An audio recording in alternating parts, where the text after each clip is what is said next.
С 7 февраля на КПП ПСОУ и Ингур в связи с опасностью распространения коронавирусной пневмонии введены временные ограничительные меры по въезду мигрантов на территорию Абхазии.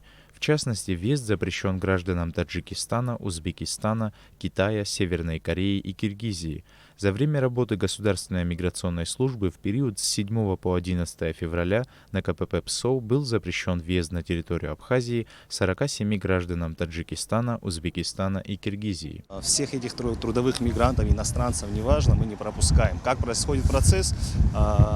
Когда они проходят государственную границу, они показывают паспорта пограничной службы. Пограничная служба фиксирует их у себя, соответственно, потом передает паспорта нам.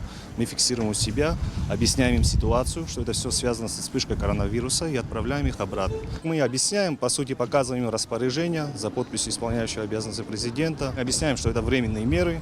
По словам работников миграционной службы, после отказа во въезде иностранные граждане не возмущаются и с пониманием относятся к ситуации. Граждан Китая, Кореи и Японии, желающих въехать в страну, пока выявлено не было.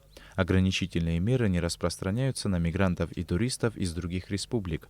По статистике на КПП ПСОУ в год оформляется более 3000 разрешений на работу и виз. Когда пограничная служба, соответственно, берет паспорта у иностранцев, они их приводят к нам. Наши инспектора ставят их на учет, заполняем учетные карточки. Соответственно, потом мы вносим их в базу данных. У нас есть обширная база данных онлайн, связывается с главным сервером. После чего мы им объясняем, показываем распоряжение и возвращаем их обратно пограничной службы. Пограничная служба их проводит по мосту и отправляет, соответственно, в сторону Российской Федерации. На государственной границе с Грузией также работает санитарно-карантинный пост по выявлению больных граждан, пересекающих границу. С 15 января по 3 февраля через КПП Ингур в обе стороны проследовало около 11 900 человек.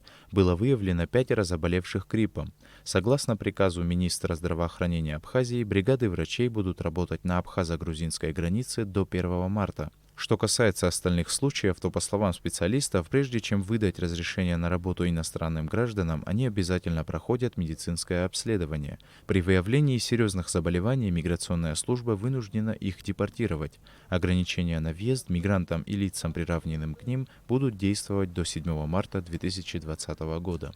Саид Джарсалия, Тамас Чиковани, Абхазское телевидение.